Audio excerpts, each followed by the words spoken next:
once any mist clears, there'll be some bright spells for a time before cloud builds in from the west. A generally cloudy and damp start across southern Scotland, but a chance of the odd bright spell in the far east. Winds increasing through the morning, particularly along western coasts. And here's Northern Ireland. A grey and cloudy morning, patchy rain and drizzle, though becoming more widespread through the day. A mild day with a high of 12 Celsius. It remains cloudy with rain and drizzle spreading eastwards throughout. Windy across the northwest with a risk of gales, and that's how it's shaping up for the rest of the day.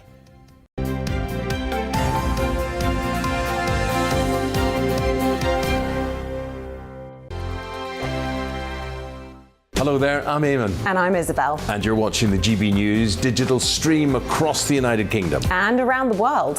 If you're here in the UK, you can also watch us on your TV screen. GB News is Freeview channel 236. On Sky, we're channel 515. 626 on Virgin Media. Just remember, you might need to retune your TV to watch the channel. Yeah, and if you are doing that, find out more about retuning by going to gbnews.uk.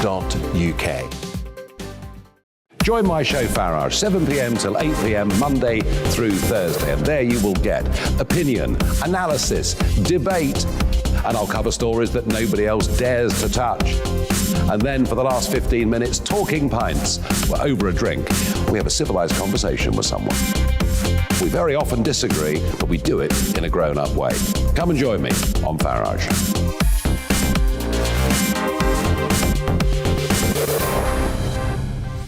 I'm Dan Wootton. Join me Monday to Thursday from 9 to 11 for the feistiest and most fun news debate on TV, where free speech reigns. I'll bring you a sharp take on the day's biggest stories, bombshell newsmaker interviews, and A-list guests. And I guarantee you, no spin, no bias, no censorship, and no reason to go to bed. That's Dan Wootton tonight, Monday to Thursdays from 9 on GB News. Hello there, I'm Eamon Holmes. And I'm Isabel Webster. And we hope you can join us for Breakfast with Eamon. And Isabel. You make me laugh out loud, belly laugh. Is that important first thing in the morning? Yeah, absolutely. And there's me trying to be deadly serious. News is a serious business. Yeah, I have to rein you in sometimes. Well, it doesn't stop us laughing at it. It doesn't stop us having an opinion on what's going on. Yeah. And it certainly will not stop us reflecting what you think. Weekdays from 6 to 9:30 on GB News.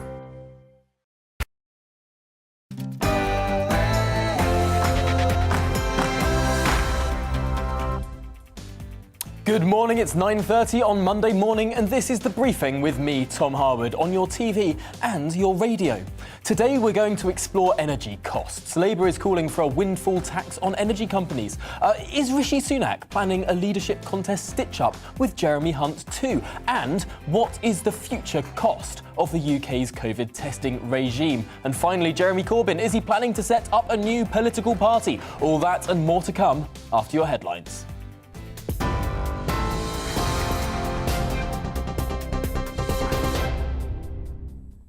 Good morning, it's 9:30. I'm Rosie Wright. Let's get you up to date with the latest headlines. Novak Djokovic has won his appeal against deportation from Australia. The court ruled that the tennis player should be released from detention after it was ruled the government's decision to revoke the visa was unreasonable. A transcript of Djokovic's interview with Border Force was also released, in which the Serbian confirmed he's had COVID-19 twice and is not vaccinated. Australia's immigration minister says he reserves the right to exercise personal power to expel the star. 19 people, including 9 children, have been killed in an apartment fire in New York City. 60 others were injured, with many in a critical condition. 200 firefighters responded to the blaze. Authorities say a malfunctioning electric heater caused the incident. In the UK, building developers have been told they have until March to agree a funding plan to replace dangerous cladding on low-rise flats or face new laws forcing them to act. The Housing Secretary, Michael Gove, says developers need to start contributing to the estimated £4 billion cost this year. Pregnant women are being urged to get vaccinated against COVID-19 to protect their babies. The Department of Health and Social Care said that last year, between May and October, Over 96% of all pregnant women admitted to hospital with COVID symptoms were unvaccinated. The government says the jabs are safe during pregnancy and have no impact on fertility. Buckingham Palace has unveiled the lineup of celebrations for the Queen's Platinum Jubilee. It'll mark her 70 years on the throne with a 4-day UK bank holiday weekend from the 2nd to the 5th of June. Street parties, a concert featuring some of the world's biggest stars and a chance to see the Queen's homes up close are all included. You are up to date. I'll have more for you at 10 o'clock. For now, The Briefing and Tom Harwood.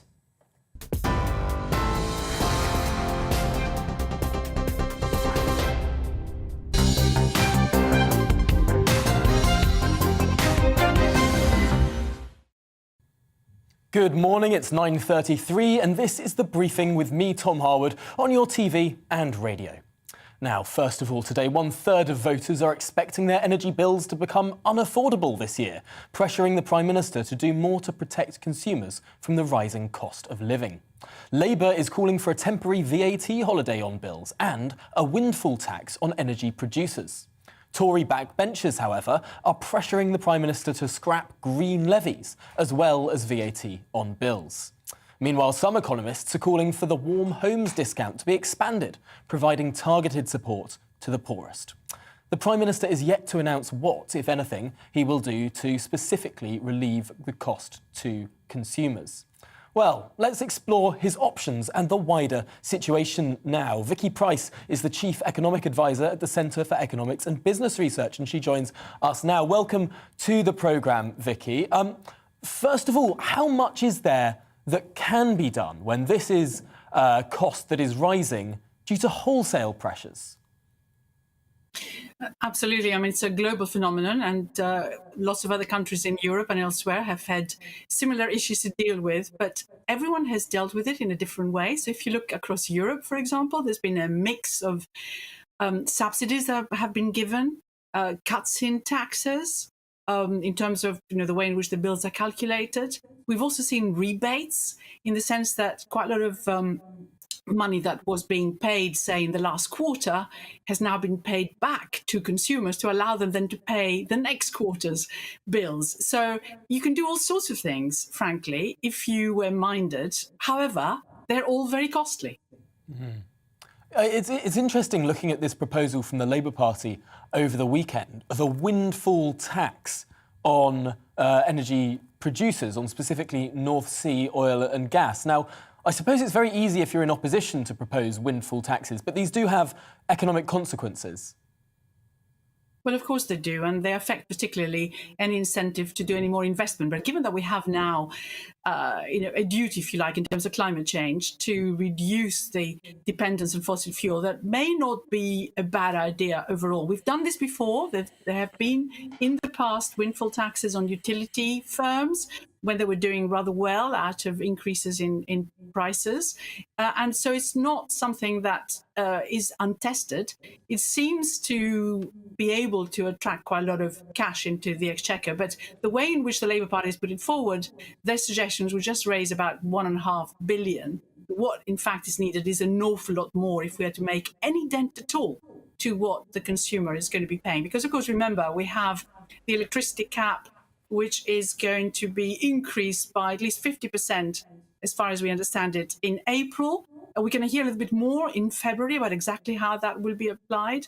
There is a possibility of perhaps spreading this over a longer period and maybe allowing, and there's been another suggestion, quite cheap loans, if you like, to be given to the energy companies, which, as we know, in terms of the numbers, they've been depleted already because they just can't afford the conditions that they're there right now. They have a cap, they have to pay huge amounts of money for gas, and of course, they're losing money as a result. But there could be, for those that survive, some good terms given on loans that perhaps can allow them not to raise prices for a while and spread it all, or at least as much as would otherwise be the case, and spread it all over a number of years or quarters at least. So a number of these things could happen. Plus, of course, in terms of the hit on disposable incomes, because you've got inflation rising anyway, there have been suggestions that maybe the national insurance rate increase that was supposed to happen in April maybe gets delayed or perhaps just completely cancelled. Who knows? I think these are all things which the politicians are looking at right now, but there is no doubt that there will be a squeeze, and the result of that would be that people spend less on other things, and the economy, of course, will suffer as a result. Yes, it's interesting that potentially there may well be things that can be done outside of the narrow scope of bills to try and lessen the pressures elsewhere. That's an interesting point of view. I was looking at bills specifically before the programme came on air, and I was looking at a typical bill that a household would have received last year, and just the sort of the small amount of it that goes to profit for energy companies, which is absolutely dwarfed by the amount of tax in each bill. It's about 10 times the amount of profit in each bill is tax.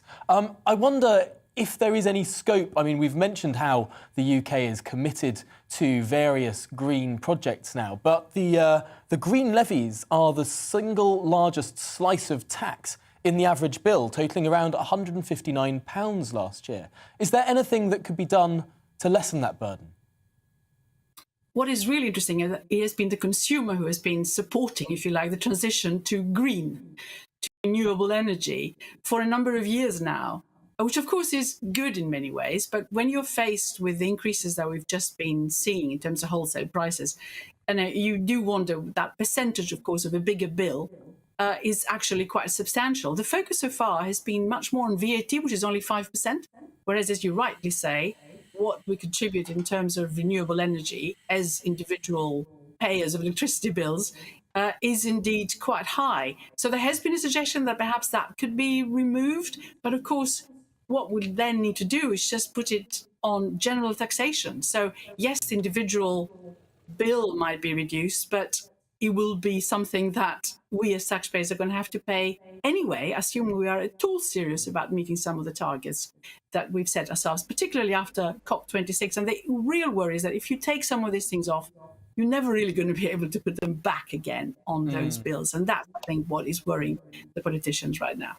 Now, of course, we started this conversation talking about how this is a global problem, how countries around the world are grappling with this issue, but particularly countries in Europe are facing the problem of seeing what looks like a squeeze from Russia, what many people have alleged is a deliberate policy from Russia to try and push forward the Nord Stream 2 project and really hold a sort of Damocles above the heads of many leaders of European countries. I wonder, what are the medium and long-term things that countries can do to try and lessen that reliance on Vladimir Putin?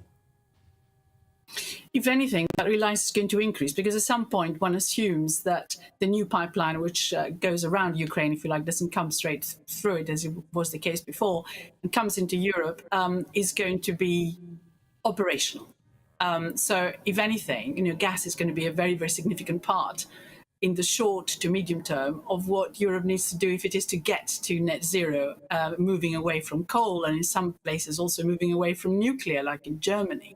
So I'm afraid, if anything, that dependence could well increase. And what we've seen in the last few weeks is, because Europe has been affected by this, because although the Russians claim they have met all their contract obligations, the truth is that nothing extra has been flowing when there's been this increased demand that has taken place because of the very sharp increase in GDP that we've seen in many places. In other words, output growth and demand has expanded after all the restrictions have been sort of partly lifted, not completely, of course, as we know.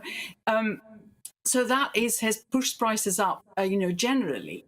And what has been going on is that LNG, which is a liquefied natural gas, which is actually a very important part of what goes into the production of power. You take it, you unfreeze it, whatever it is that you do afterwards, and then it becomes proper gas and can be used. Well, that has been diverted. I mean, a lot of consignments were meant to be going to Asia, and they've been moving from their Asian destinations to Europe in order to meet some of that unmet demand. And so I'm afraid that gas is still going to be used for quite some time, and therefore Russia does hold a card there, and we can never be sure that this particular crisis is going to end well.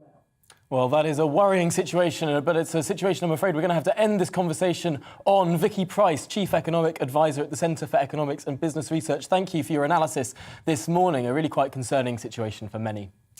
Now, the nascent Tory leadership campaign teams are already quietly being mobilised in case an opportunity arises to oust Boris Johnson from number 10.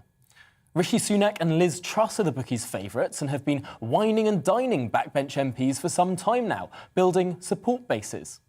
But now rumours from Westminster suggest that Rishi Sunak is potentially hatching a deal with Jeremy Hunt, remember him, to keep Foreign Secretary Liz Truss out of those final two candidates in any leadership contest. Well, let's explore what this all means now with Nigel Nelson, the political editor at the Sunday Mirror and Sunday People, and is Britain's longest-serving political editor. Welcome to the programme. First of all, for those who don't understand exactly what the process of a Tory leadership election is, why would this stitch-up prevent Liz Truss from being able to become Tory leader? Why is a deal between Rishi Sunak and Jeremy Hunt potentially fruitful?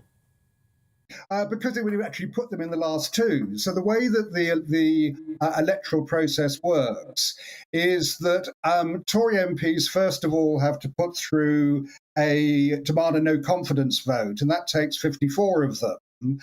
Following that, the parliamentary party then votes on that. You need more than half of Tory MPs to have no confidence in Boris Johnson. Then he goes and a leadership election begins. Now, what then happens is you've got the field, which is whittled down to just two people, but only by Tory MPs. The Tory members don't get a say in this until that process is completed. So allies of Rishi Sunak and Jeremy Hunt, their plan is to have a non-aggression pact between the two of them. That would then put Mr. Sunak and Mr. Hunt in the final two and squeeze Liz Truss out.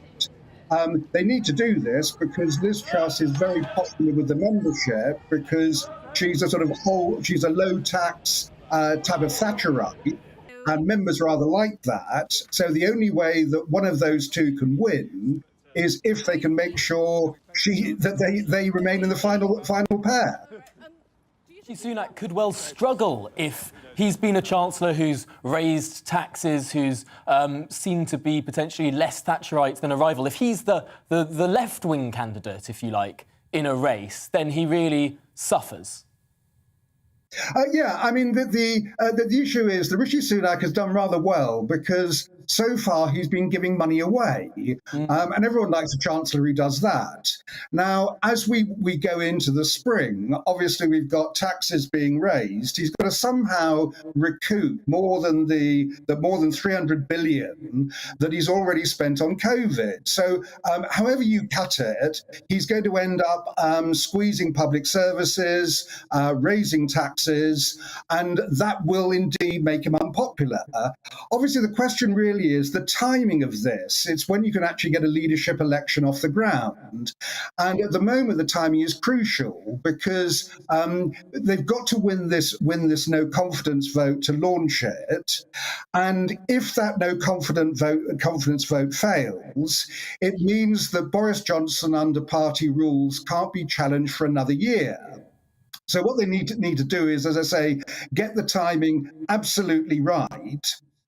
And that's the tricky bit. The plotters are all getting together now to see if they've got the numbers, but the difficulty will be to get that vote through. And bear in mind that Theresa May faced exactly that challenge back in December 2018, and she won that vote.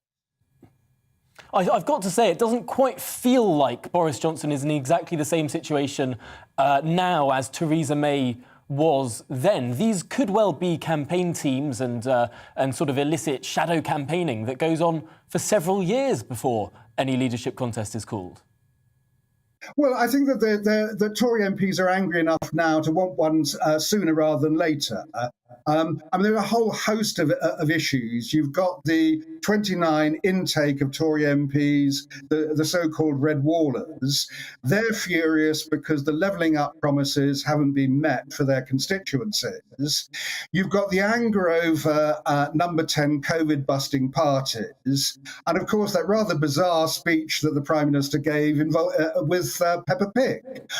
So those are the kind of things that the MPs are angry about, and it's different factions for different reasons. The group that's been pushing mostly for a leadership challenge is the One Nation group. These are basically veteran Tory MPs, former ministers who were sacked by Boris Johnson. They're a kind of cabinet in waiting, and they'd like to actually get him out. Now, interestingly, that they don't really know the 2019 intake. And that's because of the pandemic, that MPs haven't been there for an awful lot of the last 2 years.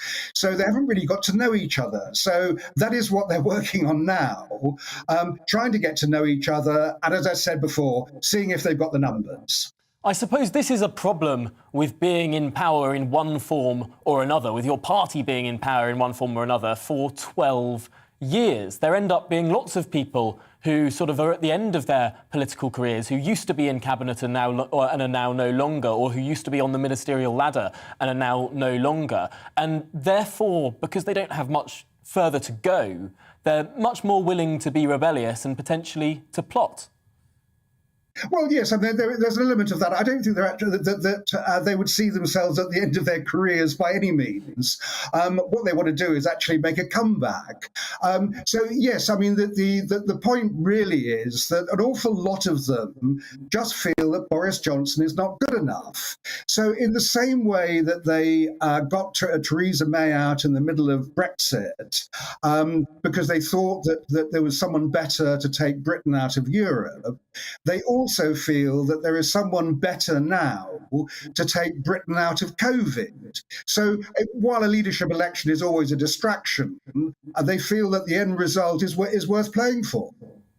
It's interesting, given that Boris Johnson has seemed to be playing more to his backbenchers in the last couple of weeks, choosing to not go down the path of Northern Ireland, of Wales, of Scotland when it comes to restrictions. To some extent, I suppose he was expecting a bit of a approval bounce off the back of it, off the back of that gamble, looking like it may well have paid off. Is the cost of living crisis really going to simply eclipse any benefit that may well have been accrued? Yes, I think so, totally. I mean, first of all, we're not out of the Omicron problem yet. That you're absolutely right. Boris Johnson was taking a gamble. It was a gamble with the NHS. Now, it may or may not pay off. We'll have to see. That Omicron may have peaked in London, but there's the rest of the country, which is lagging about 10 days to 2 weeks behind London to go. So we'll have to see if he made the right decision on that one. But certainly, for MPs on the COVID research group, who are the old sort of Brexiteers, basically, they're quite happy about no new restrictions. But the cost of living crisis will start hitting come April, as Vic has just talked about. The energy price cap is set to be raised, so energy prices are certainly going up. Inflation is going up. Shop prices are going up. People are going to feel it hugely in their pockets come April.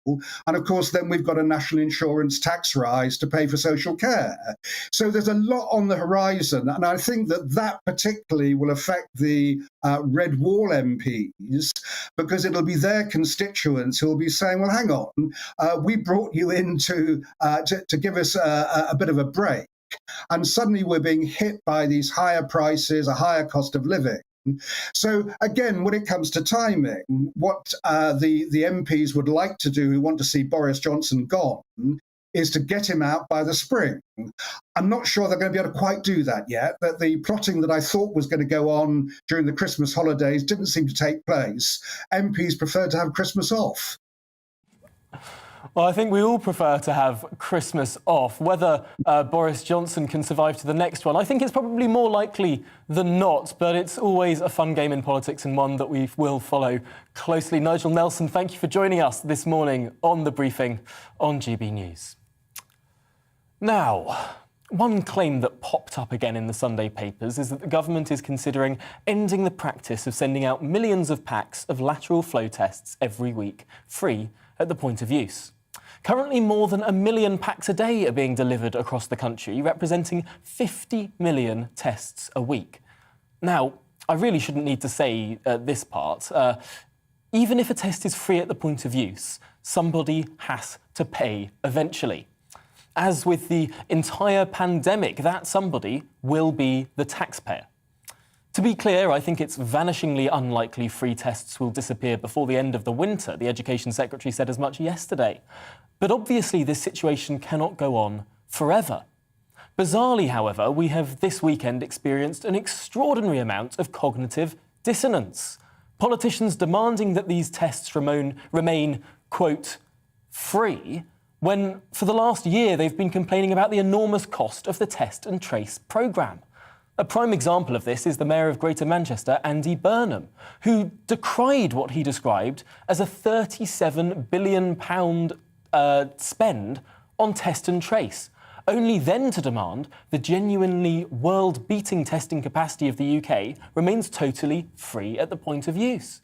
How does he square that circle? The UK tests more than any country in Europe because we plunge more taxpayer cash into testing than any other country in Europe. Clearly justifiable in the middle of a pandemic, but obviously a situation that cannot go on forever. Now, critics may say that the cost of test and trace is somehow all going to tracing, or to call centres, not to tests. But that is categorically untrue.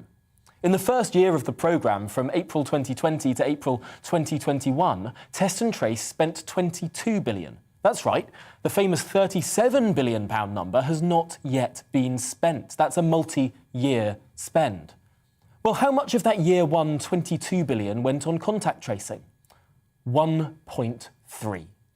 Yes, the rest of the other 95% of the spend, of that year one spend, went to labs, logistics, machines, PCR testing, and yes, lateral flow tests. According to the Financial Times, the year one spend on lateral flow tests was estimated to be £9 billion. £9 billion! 7 times the year one allocation to contact tracing. And it's important to note here that the rapid lateral flow tests were not readily available for much of year one. Clearly, there'll be a larger proportion now. When the accounts for year two, up to this coming April, are published, I have absolutely no doubt that the spend on rapid testing will be higher. The UK's record on testing is admirable. We've delivered genuinely impressive infrastructure. More tests are readily available in the UK than just about anywhere else on the planet. But please, let's not deny how this has all come at a significant cost.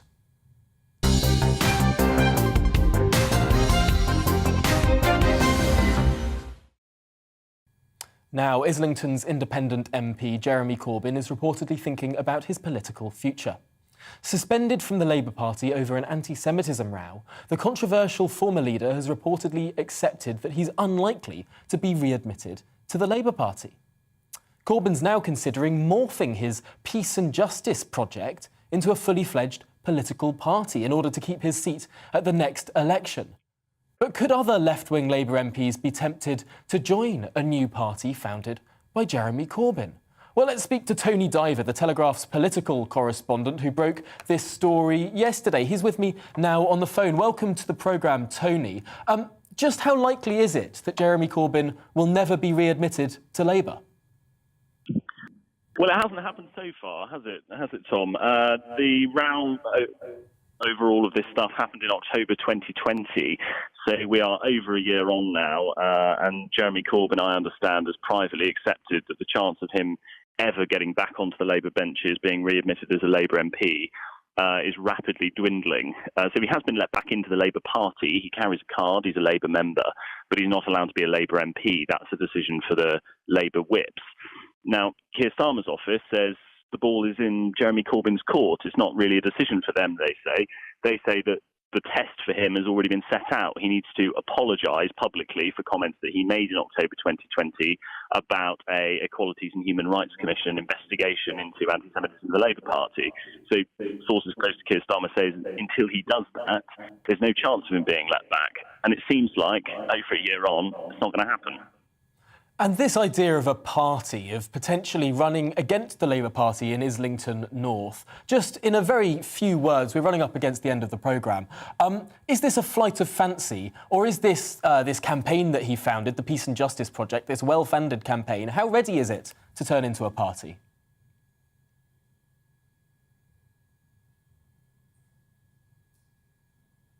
For it, so I don't see why, like George Galloway, for instance, who did the same thing, he couldn't run under his own banner rather than running as an independent. Well, interesting stuff, Tony. Thank you very much for joining us this morning on The Briefing. Sorry that had to be relatively short. We've run up against the end of the programme. Coming up, it's To The Point with Patrick Christys and Inaya Florin Iman. But first, here's the weather. Looking ahead to today's weather, and the UK is looking cold to start in the east with rain and drizzle in the west. Let's take a look at the details. Well, it will be a grey and damp start to the week across southwest England with rain and drizzle, light winds and mild with a high of 12 Celsius. A chilly morning in the southeast of England with patchy frost and mist. Once any mist clears, there'll be bright spells before cloud builds. Across Wales, a cloudy and murky morning with widespread rain and drizzle. A milder start than yesterday with a high of 11 Celsius. Here's the Midlands. Across the Midlands, a cloudy start in the far west with outbreaks of rain and drizzle. Further east, it will be a cooler morning with patchy frost and a high of 8 Celsius. Okay, let's go to the northeast. A cold morning there with local frost, mist and hill fog. Once any mist clears, there'll be some bright spells for a time before cloud builds in from the west. A generally cloudy and damp start across southern Scotland, but a chance of the odd bright spell in the far east. Winds increasing through the morning, particularly along western coasts. And here's Northern Ireland. A grey and cloudy morning, patchy rain and drizzle, though becoming more widespread through the day. A mild day with a high of 12 Celsius. It remains cloudy with rain and drizzle spreading eastwards throughout. Windy across the northwest with a risk of gales, and that's how it's shaping up for the rest of the day.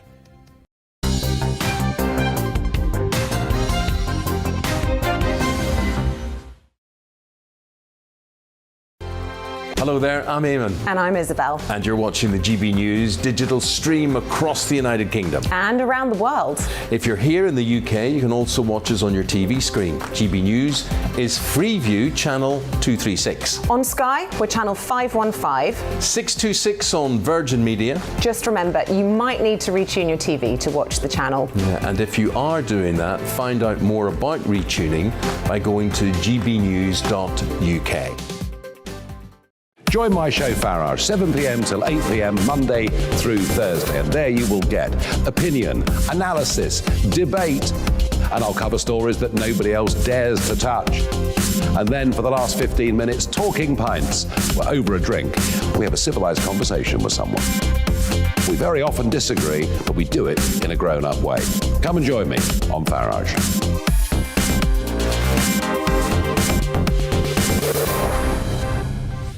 I'm Dan Wootton. Join me Monday to Thursday from 9 to 11 for the feistiest and most fun news debate on TV, where free speech reigns. I'll bring you a sharp take on the day's biggest stories, bombshell newsmaker interviews, and A-list guests. And I guarantee you, no spin, no bias, no censorship, and no reason to go to bed. That's Dan Wootton tonight, Monday to Thursdays from 9 on GB News. Hello there, I'm Eamon Holmes. And I'm Isabel Webster. And we hope you can join us for Breakfast with Eamon. And Isabel. You make me laugh out loud, belly laugh. Is that important first thing in the morning? Yeah, absolutely. And there's me trying to be deadly serious. News is a serious